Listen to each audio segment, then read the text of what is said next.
सदियों पहले पूर्व के एक दूर दराज इलाके में एक पुराना शहर बसा था जिसका नाम था इल्हाम नगर। यह शहर अपनी खूबसूरती, ज्ञान और आध्यात्मिक शांति के लिए मशहूर था। यहां एक नेकदिल राजा हुकूमत करता था जिसे लोग नूरुद्दीन के नाम से जानते थे।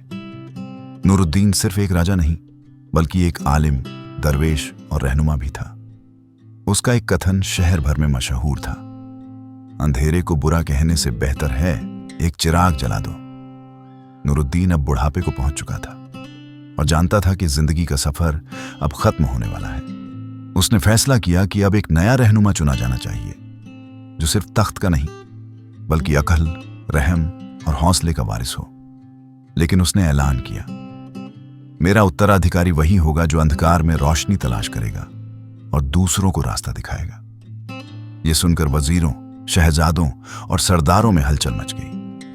हर कोई खुद को काबिल समझता था, लेकिन बादशाह ने सबको एक आजमाइश में डालने का फैसला किया। आजमाइश की शुरुआत एक रात बादशाह ने ऐलान करवाया कि महल के दरवाजे पर सुबह सूरज निकलने से पहले जो व्यक्ति सच्ची रोशनी लेकर आएगा वही तख्त का वारिस होगा। सब हैरान थे। सच्ची रोशनी, ये क्या है? कुछ ने सोचा कि शायद कीमती चिराग या जवाहरात की चमक। कुछ ने मशालें तैयार की, कुछ ने सोने की कंदीलें खरीदी। शहर के एक कोने में एक अनाथ लड़का रहता था जिसका नाम था जाहिद।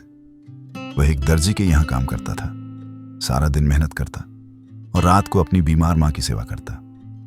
जाहिद ने भी वह ऐलान सुना। वह बेहद साधारण सा लड़का था, मगर उसके दिल में ईमान, सच्चाई और एहसास की रोशनी थी। जब रात हुई, सब लोग अपनी अपनी कीमती रोशनियों के साथ महल की ओर रवाना हुए। जाहिद ने भी अपनी टूटी फूटी झोंपड़ी में एक चिराग जलाया, मगर तेल नहीं था। चिराग बुझ गया। वह कुछ देर सोचता रहा, फिर मां के सिरहाने बैठकर उसकी सेवा करने लगा।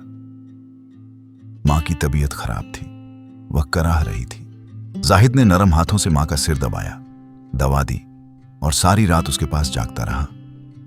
महल के दरवाजे पर सुबह होने से पहले बादशाह नूरुद्दीन महल के दरवाजे पर आ बैठा। हजारों लोग आए। कीमती लालटेनें, शोलेदार मशालें, चमकते हीरे, सबने अपनी अपनी रोशनी दिखाई। बादशाह खामोश रहा। उसकी आंखें किसी को तलाश कर रही थीं। फिर आखिरी लम्हे में जाहिद आया, खाली हाथ। बादशाह ने पूछा, तुम्हारी रोशनी कहां है बच्चे?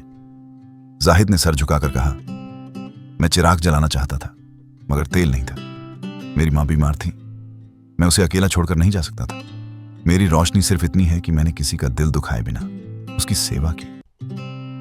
बादशाह की आंखों में चमक आ गई। उसने सबको मुखातिब करके कहा, यही है वो सच्ची रोशनी, वो रोशनी जो दिल से निकलती है, जो किसी को सुकून दे, जो सेवा से जगमगाए। यही लड़का मेरा उत्तराधिकारी है।